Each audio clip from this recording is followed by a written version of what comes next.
Entertainment production ಹೌಸಿಂದ project RR ಅಂತ ಮುಂಚೆ title ಇಟ್ಟಿದ್ವಿ. But ಇವಾಗ ಕ್ಲಾಸ್ ಆಫ್ ಮೈಸೂರು ಅಂತ ಟೈಟ್ಲ್ ಬಿಡುಗಡೆ ಮಾಡಿದ್ವಿ. ಇದರಲ್ಲಿ ರಂಗಣ್ಣ ರಘು ಸರು, ತಬಲಾ ರಾಣಿ ಸರ್, ತಾರಮ್ಮ, ದತ್ತಣ್ಣ, ಬಿರಾದರ್ ಸರ್ ಮತ್ತು ಶರತ್ ಸರ್ ಇದ್ದಾರೆ. ಇದರದ್ದು ಕ್ಯಾಮ್ರಾಮನ್ ಬಂದು SK ರಾವ್, ಮ್ಯೂಸಿಕ್ ಡೈರೆಕ್ಟರ್ ಬಂದು ಜೋ ಕೋಷ್ಟ ಅಂತ, ಹೊಂದಿಸಿ ಬರಿಯರಿ ಮತ್ತು ತೀರ್ಥರೂಪ ತಂದೆ ಅವರಿಗೆ ಮಾಡಿದ್ದವರು. ಆರ್ಟ್ ಬಂದು ಉಲ್ಲಾಸ್ ಹೈದೋರ್, ಪ್ರೊಡಕ್ಷನ್ ಮ್ಯಾನೇಜರ್ ಬಂದು ಮಂಜು ಮಂಡ್ಯ.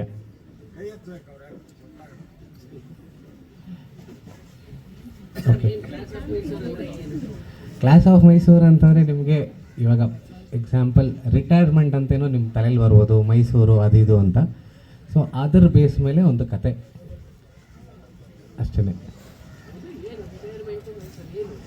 ಅದು ಸರ್ ಕಂಟೆಂಟು ಸಿನಿಮಾ ಆದಮೇಲೆ ಗೊತ್ತಾಗುತ್ತೆ, ಅಲ್ಲಿವರೆಗೂ ಸೀಕ್ರೆಟಿವ್ ಆಗಿ ಇಟ್ಟಿದ್ದೀವಿ. ಸರಿನಾ? ಇವಾಗ ನೀವು ಯಾರು ಕೇಳದೇರು ನಾನೇ ಹೇಳ್ತಾ ಇದ್ದೀನಿ. ಇಲ್ಲಿ ಏನಕ್ಕೆ ಆನೆಗಳನ್ನ ಇಟ್ಟಿದ್ದೀವಿ, ಚಾಮುಂಡಿ ತಾಯಿನ ಇಲ್ಲಿ 5 ಜನ ಮಾವು ತುಂಬಿರಿದ್ದಾರೆ. ಸೊ ಆನೆಗಳನ್ನ ಇಲ್ಲಿ 5 ಜನ ಘಟಾನುಘಟಿಗಳ ಆ್ಯಕ್ಟರ್ಸ್ ಯಾರ್ಯಾರು ಇದ್ದಾರೆ ಅವ್ರು 5 ಜನ. ಸರಿನಾ? ದತ್ತಣ್ಣ, ಬಿರಾದರ್ ಸರ್, ರಂಗಣ್ಣ ರಘು ಸರ್, ತಬಲಾ ನಾನಿ ಸರ್, ಶರತ್ ಸರ್ ಆನೆಗಳನ್ನ ಡಿಪಿಕ್ಟ್ ಮಾಡ್ತಾರೆ. ಸರಿನಾ? ಕೆಳಗಡೆ ಮಾವು ತಂದಿರೋರು ಇವ್ರುಗಳಿಗೆ ಸಾರಥಿ ಥರ ಇರ್ತಾರೆ. ಅದರಲ್ಲೊಬ್ಬರು ವಿಜೇಂದ್ರ ಅಂತ ಇದ್ದಾರೆ ಹಿಂದಗಡೆ, ಅವರೊಬ್ಬರು ಜಗಪ್ಪ ಮತ್ತು ಮಾಂತೇಶ್ ಅವರು ಇರ್ತಾರೆ. ಇನ್ನಿಬ್ಬರು ಕಾಮಿಡಿ ಕಿಲಾಡಿಗಳು ಶಿವು ಮತ್ತು ಚಿಲ್ಲರ್ ಮಂಜ ಅವರು ಇರ್ತಾರೆ. ಆಮೇಲೆ ಇಲ್ಲಿ ಚಾಮುಂಡಿ ತಾಯಿ ಯಾರು ನೋಡ್ತಾ ಇದ್ದೀರಾ, ತಾಯಿ ಸ್ಥಾನದಲ್ಲಿರೋ ತಾರಮ್ಮ ಅವ್ರದ್ದು character.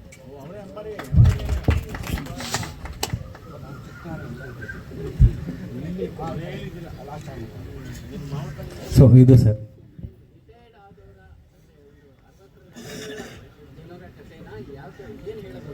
Sir complete family drama. ನಿಮ್ಮ ಹಿಂದ್ಗಡೆ ಪೋಸ್ಟರ್ ನೋಡ್ತಾ ಇದ್ರೆ ಏನೋ ಕಾಣಿಸುತ್ತೆ. ಓಕೆ, ಅದ್ರ ಬೇಸ್ ಮೇಲೆ ಕತೆ ಇರುತ್ತೆ.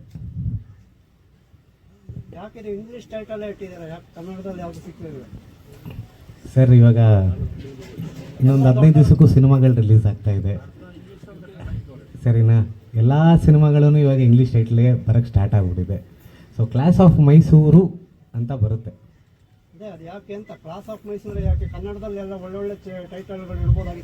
ಇಲ್ಲ ಸರ್, ನಮ್ಮ ಕತೆಗೆ ಕ್ಲಾಸ್ ಆಫ್ ಮೈಸೂರು ಬೇಕಾಗಿತ್ತು, ಅದಕ್ಕೆ ಕ್ಲಾಸ್ ಆಫ್ ಮೈಸೂರು ಅಂತ ಇಟ್ಟಿದ್ದೀವಿ. ಮೈಸೂರಿಗೆ ಸೇರಿದ್ದ ಕತೆ ಸ್ವಲ್ಪ.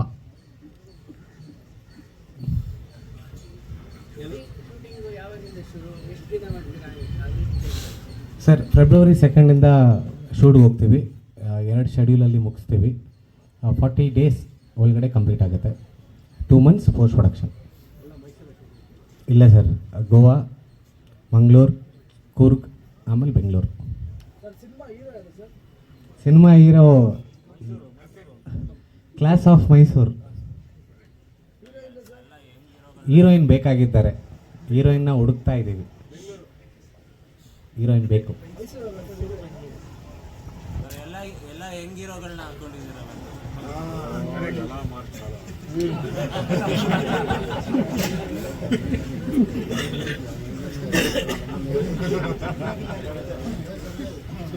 60 ಹರಿಯದರ ಯಂಗ್ ಇವರು.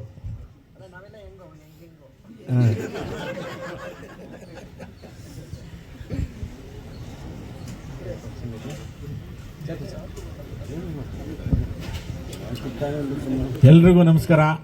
ಇವ್ರು ಸುಮ್ಮನೆ 60 ವರ್ಷ ಅಂತ ಹೇಳಿದ್ರೆ ಬೆಂಗಳೂರಿಂದ ಗೋವಾವರೆಗೂ ಜರ್ನಿ ಇಟ್ಕೊಂಡವ್ರು ನಮ್ಮನ್ನು. Thank you. ಅಗಳ ಬಂದಿದ್ಯಾ ನೀನು? ಕೈ ಮುಗಿ ಹೋಗು, ಕೈ ಮುಗಿ ಹೋಗು. ಕೈ ಮುಗ್ದಾ? ಬಿಡು, ಸರಿ ಆಯಿತು. ನೋಡ್ತೀಯಾ?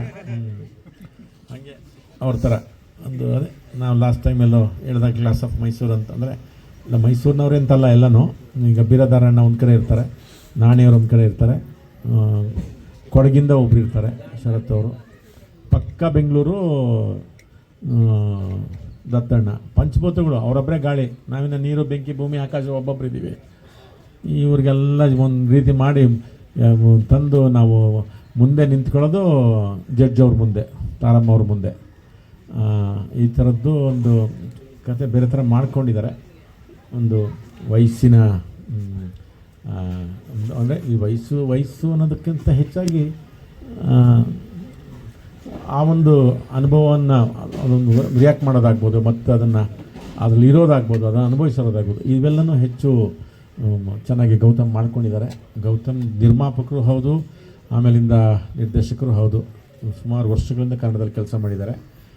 ಈಗ ಹಿಂಗೆ ಮಾಡಿದ ತಕ್ಷಣ ನಾವು ಭಾಳ ಖುಷಿ ಆಯಿತು. ಯಾಕೆಂದರೆ ನಿಮ್ಗೆ ಗೊತ್ತು, ಅಂದರೆ ಇದಲ್ಲದ ಪ್ರಾಯವಲ್ಲದ ಒಂದು ಕಥೆಗಳನ್ನು ಯಾರೇ ಮಾಡ್ಕೊಂಬಂದ್ರೆ ಅದು ನಮಗೊಂದು ಖುಷಿ ಆಗುತ್ತೆ. ಅದು ನಾವು ಮಾಡ್ತಿದ್ದೀವಿ ಅಂತಲ್ಲ, ಕತೆ ಬರೀ ಆ ಏಜಲ್ಲೇ ಇರಲ್ಲ. 25-30 ವರ್ಷ ಆ್ಯಕ್ಚುಲಿ ಅಲ್ಲಿ ಜೀವನನೇ ಶುರುವಾಗಿರಲ್ಲಪ್ಪ. ಆವಾಗ ದಿ ಎಂಡ್ ಅಂತ ತೋರಿಸ್ಬಿಡ್ತಾರೆ ಲವ್ ಮಾಡಿದ ತಕ್ಷಣ. ಆ್ಯಕ್ಚುಲಿ ಶುರುವಾಗೋದೇ ಅವಾಗಲ್ವಾ. ಆ ಥರದ ಕತೆಗಳು ಮಾಡ್ಕೊಂಬಂದಾಗ ಎಲ್ಲೋ ನಮಗೂ ಒಂಥರ ಖುಷಿ ಆಯಿತು. Gautam, wish all the best, ಒಳ್ಳೆಯದಾಗಲಿ ನಿಮಗೆ. ನಿಮ್ಮ ಈ ಜರ್ನಿ ಮತ್ತು ಈ ನಿರ್ಮಾಣ ಮತ್ತು ನಿರ್ದೇಶನ ಎರಡು ಹೀಗೆ ಸದಾ ಮುಂದುವರಿತಿರಲಿ. ಆಮೇಲೆ ನಮ್ಮ ಜೊತೆಗೆ ತುಂಬ ನಮ್ಗೆ ಇನ್ನೊಂದು ಖುಷಿಯಾಗಿದ್ದು ಅಂತಾರೆ ನಮ್ಮ ರಾವ್ ಅವರಿರೋದು. ಯಾಕೆಂದರೆ ಟಗರು ಪಲ್ಯ ನಾವು ಅದರದ್ದು ಒಟ್ಟು ಹೆಂಗೆ ವರ್ಕ್ ಮಾಡಿದ್ರೆ ಅಂತ ಗೊತ್ತಾಯಿತು. ನಾನು ಮೊನ್ನೆ ಮಾಡಿದ್ದು ZEE5 ಮಾರಿಗುಡಿ PRK ಪ್ರೊಡಕ್ಷನಿಂದ. ನಿಜವಾಗ್ಲೂ ತುಂಬ ತುಂಬ ನಮ್ಗೆ ಅದೆಲ್ಲ ಖುಷಿ ಕೊಟ್ಟಂಥ ಅಂದರೆ ಅವ್ರ ಕೆಲಸ ಆಗ್ಬೋದು, ನಮ್ಮನ್ನು ಪ್ಲೇಸ್ಮೆಂಟ್ ಮಾಡೋದು ರೀತಿ ಆಗ್ಬೋದು. ಈ ಒಂದು ಜೊತೆಗೆ ಅವರು ನಮಗೆ ರಾವ್ ಅವ್ರು ಸೇರಿಕೊಂಡಿರೋರು, ಅವರೇ ಥ್ಯಾಂಕ್ ಯು. ಇನ್ನು ಅದು ಬಿಟ್ಟರೆ ನಿಮ್ಮ ಸಹಾನುಭೂತಿ, ನಿಮ್ಮ ಪ್ರೋತ್ಸಾಹ. ಹೌದು, ತುಂಬ ರೈತರು ಒಂದು ಕಾಲಕ್ಕೆ ಹೆಂಗೆ ಸಂಕಷ್ಟದಲ್ಲಿದ್ದರು, ಅದಕ್ಕಿಂತ ಡಬ್ಬ ಥರ ಇದ್ದೀವಿ ಸಿನಿಮಾ ಇಂಡಸ್ಟ್ರಿ.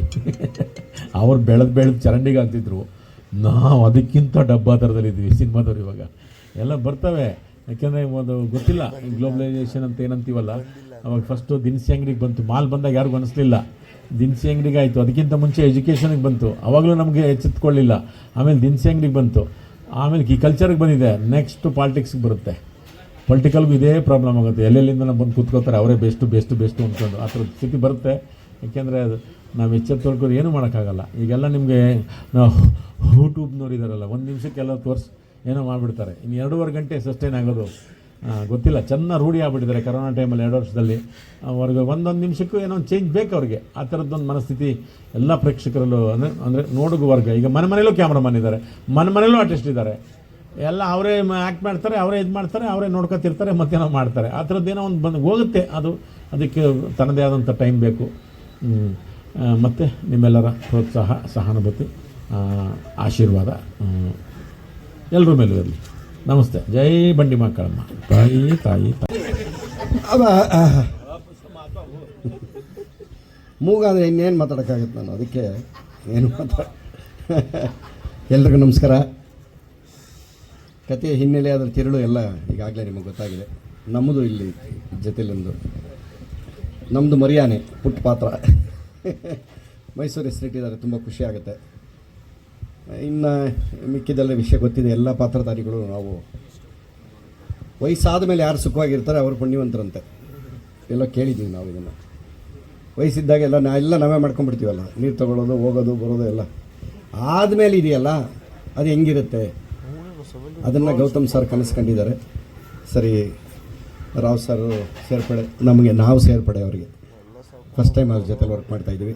ತಾರಮ್ಮ ಇದ್ದಾರೆ, ಆಮೇಲೆ ನಮ್ಮ ದತ್ತಣ್ಣ ಸರ್ ನಮ್ಮ ಲೀಡ್ರು, ಬಿರಾದರ್ ಸರು ಮಠಾಯಿಂದನೂ ನಾವು ಜೊತೆಲಿದ್ದೀವಿ. ಹೌದೌದು. ಶರತ್ ಸಾರು, ನಾನು, ರಗಣ, ನಾವೆಲ್ಲ ಗೋಧೂಳಿ ಸೀರಿಯಲಿಂದ ಬಂದಿರ್ತೀವಿ. ಅದು ಅವತ್ತಿಂದನೂ ದೇವರಿಗೆ ಇಟ್ಟಿದ್ದಾರೆ. ಚೆನ್ನಾಗಿದೆ, ಕತೆ ಚೆನ್ನಾಗಿ ಮಾಡ್ಕೊಂಡಿದ್ದಾರೆ. ಗೌತಮ್ ಸರ್ ಅವರು ನಿರ್ಮಾಪಕರು ಮತ್ತು ನಿರ್ದೇಶಕರಾಗಿ ಪಾದಾರ್ಪಣೆ ಮಾಡ್ತಿರೋದ್ರಿಂದ ಅವರಿಗೆ ಒಳ್ಳೆಯದಾಗಲಿ. ಬಂಡಿ ಮಾಂಕಳಮ್ಮ ಎಲ್ರಿಗೂ ಒಳ್ಳೇದು ಮಾಡಲಿ. ನಿಮ್ಮೆಲ್ಲರ ಆಶೀರ್ವಾದ ನಮ್ಮ ಮೇಲಿರಲಿ. ನಮಸ್ಕಾರ.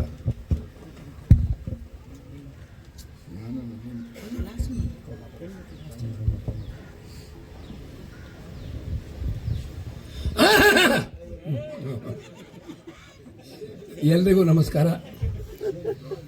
ಕ್ಲಾಸ್ ಆಫ್ ಮೈಸೂರು ಕತೆ ಹೊಸತನ ಇದೆ. ಕತೆ ತಕ್ಕಂತೆ ಕಲಾವಿದರನ್ನು ಆಯ್ಕೆ ಮಾಡಿದ್ದಾರೆ. ಬಂಡಿ ಮಹಾಕಾಳಿ ತಾಯಿಯ ಆಶೀರ್ವಾದದಿಂದ ಇಲ್ಲಿ ಪೂಜೆ ಮಾಡಿದ್ದಾರೆ. ನಿರ್ದೇಶಕರಿಗೆ ಮತ್ತು ನಿರ್ಮಾಪಕರು ಅವರೇ. ಎಲ್ರಿಗೂ ಒಳ್ಳೆಯದಾಗಲಿ, ಕ್ಲಾಸ್ ಆಫ್ ಮೈಸೂರಿಗೂ ಒಳ್ಳೆಯದಾಗಲಿ ಅಂತೇಳಿ ನಾನು ಭಗವಂತನಲ್ಲಿ ಪ್ರಾರ್ಥನೆ ಮಾಡ್ತೀನಿ. ಜೈ ಹಿಂದ್, ಜೈ ಕರ್ನಾಟಕ. ಎಲ್ರಿಗೂ ನಮಸ್ಕಾರ. ಕ್ಲಾಸ್ ಆಫ್ ಮೈಸೂರು ಭಾಳ ಕ್ಲಾಸಿಕ್ ಆಗಿರುವಂಥ ಒಂದು ಹಿನ್ನೆಲೆ ಇರುವಂಥ ಒಂದು ಕಥೆ ಮಾಡಿಕೊಂಡಿದ್ದಾರೆ.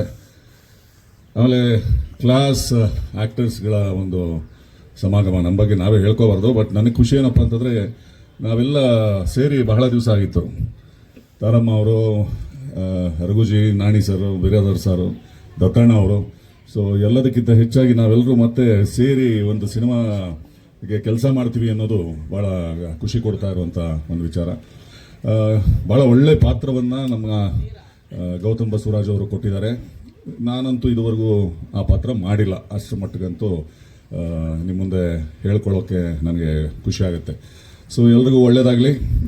ನಿಮ್ಮ ಪ್ರೀತಿ, ಪ್ರೋತ್ಸಾಹ, ಪ್ರಚಾರ ಬಸವರಾಜ್ ಮೇಲೆ, ಈ ಚಿತ್ರದ ಮೇಲೆ, ನಮ್ಮ ಮೇಲೆ ಇರಲಿ ಅಂತ ಕೇಳ್ಕೊಳ್ತಾ ಥ್ಯಾಂಕ್ಸ್ ಹೇಳ್ತೀನಿ. ನಮಸ್ಕಾರ. Thank you.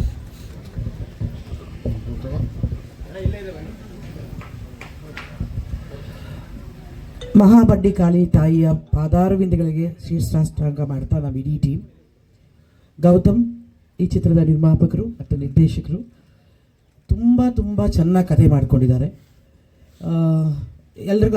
ಎಲ್ರಿಗೂ ಸಂದೇಹ ಇರೋ ಥರ ಇದು ಯಂಗ್ಸ್ಟರ್ ಸಿನಿಮಾನ, ಓಲ್ಡ್ ಸಿನಿಮಾನ, ರಿಟೈರ್ಡ್ ಸಿನಿಮಾನ, ಅದು ಯಾವುದೂ ಅಲ್ಲ. ಎಲ್ಲವೂ ಬಹಳ ಬಹಳ ಮುಖ್ಯವಾದ ಪಾತ್ರಗಳು.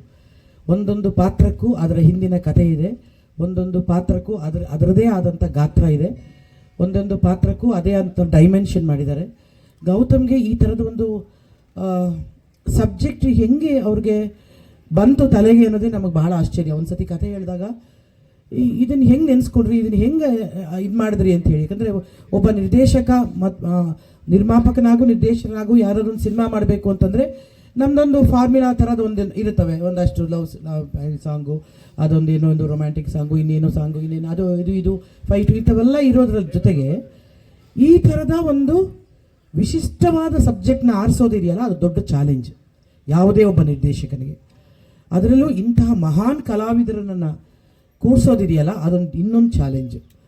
ಯಾಕಂದರೆ ಎಲ್ಲರೂ ಕೂಡ ಬ್ಯುಸಿ ಆರ್ಟಿಸ್ಟ್ಗಳು, ಎಲ್ಲರೂ ಕೂಡ ಅವರವರ ಕ್ಷೇತ್ರದಲ್ಲಿ ಅವ್ರು ನಿಜವಾಗ್ಲೂ ದೊಡ್ಡ ದೊಡ್ಡ ಸಾಧನೆಗಳನ್ನು ಮಾಡಿ ಬಂದಂಥವ್ರು. ದತ್ತಣ್ಣವರಾಗಲಿ, ನಮ್ಮ ಇವರು, ನಮ್ಗೆ ಯಾವಾಗಲೂ ಇವನು ಜ್ಞಾಪಕ ಬರೋದು, ನಮ್ಮ ಟಗರು ಪಲ್ಯದಲ್ಲಿ ದಿನಕ್ಕೆ ನಾವು 350 ಮೆಟ್ಲು ಇಳಿತಾ ಇದ್ವಿ, 350 ಮೆಟ್ಲು ಹತ್ತುತ್ತಾ ಇದ್ವಿ.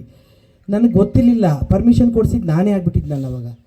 ಸೊ ಅದು ಆಮೇಲೆ ಗೊತ್ತಾಯಿತು, ಇವನು ಒಬ್ಬನೇ ಕಣಪ್ಪ ಅಷ್ಟು ಬೇಗ ಬೇಗ ಓಡೋಗ್ತಾ ಇದ್ದವನು. ನೀವು ಅಂದಿಯಲ್ಲಪ್ಪ ರಿಟೈರ್ಡು, ನಾವು ಯಾರು ಹತ್ತಕ್ಕೆ ಇಳಿಯೋಕ್ಕಾಗ್ತಿರ್ಲಿಲ್ಲ, ಯಾರೂ ಇಲ್ಲ, ನೀನು ಹತ್ತಕ್ಕಾಗ್ತಿರ್ಲಿಲ್ಲ. ಅವರು ಓಡಿ ಒಂದು 2 ನಿಮಿಷದಲ್ಲಿ ಓಡೋಗ್ಬಿಡೋರು ನಮ್ಮ ಬೀರಾದರವರು. ಆಮೇಲೆ ಶರತ, ರಘು ಬಗ್ಗೆ ಏನು ಹೇಳಿ, ಅವನು ನನಗೆ ದೊಡ್ಡಪ್ಪ, ಅಣ್ಣ ಎಲ್ಲನೂ ಅವನು. ಇವನು ತಬಲ ಅಲ್ಲ, ಇವನು ಗೊತ್ತಲ್ಲ ಅದು. ಸೊ ಎಲ್ಲರೂ, ಆಮೇಲೆ ಈ ಎಲ್ಲರನ್ನು ಕೂಡ ಹಾಕೋದಿದೆಯಲ್ಲ ದೊಡ್ಡ ಚಾಲೆಂಜ್. ಅದು ಹಿಂಗೆ ಗೌತಮ್ ಸಾಧನೆ ಮಾಡಿದ್ರು. ಇನ್ನೊಂದು, ಸೃಷ್ಟಿಗೂ ತಾಯಿನೇ ಕಾರಣ ಆಗ್ತಾಳೆ, ಅದ್ರಿಗೆ ಮಕ್ಕಳಿಗೆ ಅರ್ಥ ಕೊಡೋದ್ರಲ್ಲೂ ತಾಯಿಯೇ ಕಾರಣ ಆಗಿರ್ತಾಳೆ, ಜೀವನವನ್ನು ನಡೆಸೋದಕ್ಕೂ ಕೂಡ ತಾಯಿಯೇ ಕಾರಣ ಆಗಿರ್ತಾಳೆ, ಜೀವನವನ್ನು ಸರಿದಾರಿಗೆ ತರೋದು ಕೂಡ ತಾಯಿಯೇ ಕಾರಣ ಆಗಿರ್ತಾರೆ. ಕೆಲವು ಸತಿ ತಪ್ಪು ದಾರಿ ತರೋಕ್ಕೂ ಕೂಡ ಹೆಣ್ಮಕ್ಳು ಸ್ವಲ್ಪ ಕಾರಣ ಆಗಿರ್ತಾರೆ. ಆದರೆ ಮತ್ತೆ ತರೋದು ತಾಯಿ ಅಂತಂದಾಗ ಒಂದು ಇಡೀ ಚಿತ್ರವನ್ನು ಸಂಪೂರ್ಣವಾಗಿ ಬಂದು ಒಂದು ತಾಯಿಯ ಮಡಲಲ್ಲಿ ಅರ್ಪಿಸೋದಿದೆಯಲ್ಲ, ಅದು ನಿಜವಾಗ್ಲೂ ಎಂಥ ಒಳ್ಳೆಯ ಥಾಟ್. ಅದು ತುಂಬ ತುಂಬ ಥ್ಯಾಂಕ್ಸ್ ಗೌತಮ್, ನನ್ನನ್ನು ಆರಿಸಿದ್ದಕ್ಕಾಗಿ ಈ ಪಾತ್ರಕ್ಕೆ, ಮತ್ತು ಇಷ್ಟು ಜನರ ಮಹಿಳೆಯರ ಜೊತೆ ಪಾತ್ರ ಮಾಡಿದ್ದಕ್ಕಾಗಿ. ರಾವ್ ಎದ್ದಳು ಒಂಚೂರು, ನಮ್ಮ ಕ್ಯಾಮ್ರಾಮನ್, ಈಗ ಇದರಲ್ಲಿ ಟಗರು ಪಲ್ಯದಲ್ಲಿ ಕೂಡ ಬಹಳ ಕಷ್ಟಪಟ್ಟು ಕೆಲಸ ಮಾಡಿದವನು, ಮತ್ತು ನಾವೆಲ್ಲ ಇಷ್ಟಪಟ್ಟು ಅವನ ಜೊತೆ ಕೆಲಸ ಮಾಡ್ತೀವಿ. ತುಂಬ ಟ್ಯಾಲೆಂಟೆಡ್ ಹುಡುಗ. ಅವ್ರ ಜೊತೆ ಮತ್ತು ಇನ್ನು ಹಲವಾರು ಜನರು, ಇನ್ನು ಜಗ್ಗಪ್ಪ, ಇವರು ತುಂಬ ಕಾಮಿಡಿ ಆರ್ಟಿಸ್ಟ್ಗಳು ಇದರಲ್ಲಿದ್ದಾರೆ, ಒಳ್ಳೊಳ್ಳೆ ಪಾತ್ರಗಳಿದೆ. ಮೈಸೂರನ್ನು ಒಂದು ಸಾಂಕೇತಿಕವಾಗಿ ತಗೊಂಡು, ಅಂದರೆ ಮೊದಲೆಲ್ಲ ನಮ್ಮ ರಾಜ್ಯವನ್ನು ಏನಂತಿದ್ದಿದ್ರು, ಮೈಸೂರು ರಾಜ್ಯ ಅಂತಲೇ ಅಂತ ಇದ್ರು. ಅದಾದಮೇಲೆ ರಾಜಧಾನಿ ಬೆಂಗಳೂರು ಆಯಿತು, ಆಮೇಲೆ ಕರ್ನಾಟಕ ಆಯಿತು, ಅದೆಲ್ಲ ಆಯಿತು, ಅದೆಲ್ಲ ನಿಮ್ಗೆ ಗೊತ್ತೇ ಇದೆ ಹಿಸ್ಟ್ರಿ. ಒಂದು ಮೈಸೂರನ್ನೇ ಟೈಟ್ಲಾಗಿ ಇಟ್ಕೊಂಡು ಮಾಡೋದಿದೆಯಲ್ಲ, ಅದು ಅತ್ಯಂತ ಜವಾಬ್ದಾರಿಯಾದ ಒಂದು ಕೆಲಸ. ಅಂತಹ ಒಂದು ಟೈಟಲ್ನ ಇಟ್ಕೊಂಡು ಈ ಸಿನಿಮಾನ ಪ್ರಾರಂಭ ಮಾಡಿದ್ದಾರೆ.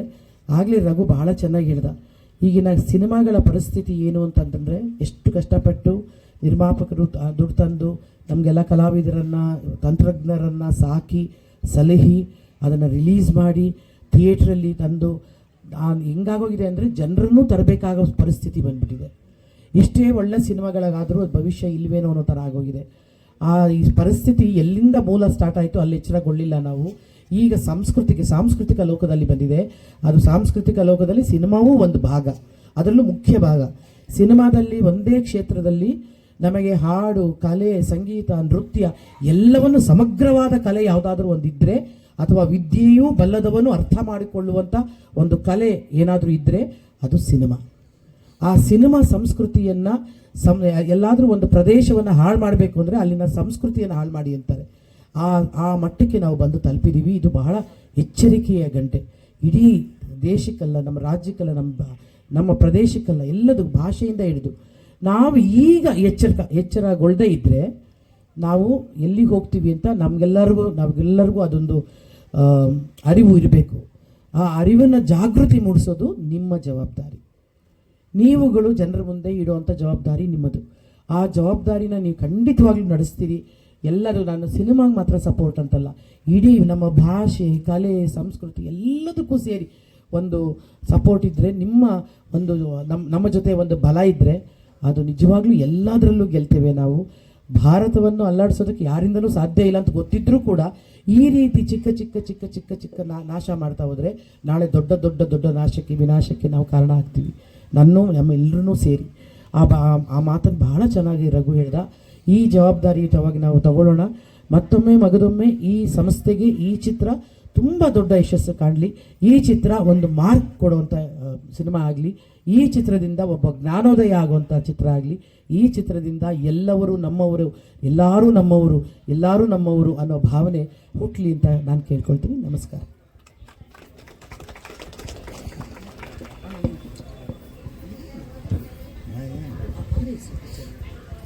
ತಾರಾ ಅವರು ಇಷ್ಟು ವ್ಯಾಪಕವಾಗಿ ಎಲ್ಲ ವಿಷಯಗಳನ್ನು ಹೇಳಬೇಕಾದಷ್ಟನ್ನು ಹೇಳಿದ್ದಾರೆ. ಅದರ ಮುಂದೆ ನಾನೇನು ಹೇಳಬೇಕಾಗಿಲ್ಲ. ಒಂದು ಒಳ್ಳೆಯ ಚಿತ್ರಕ್ಕೆ ನಾಂದಿ ಹಾಡಿದ್ದಾರೆ.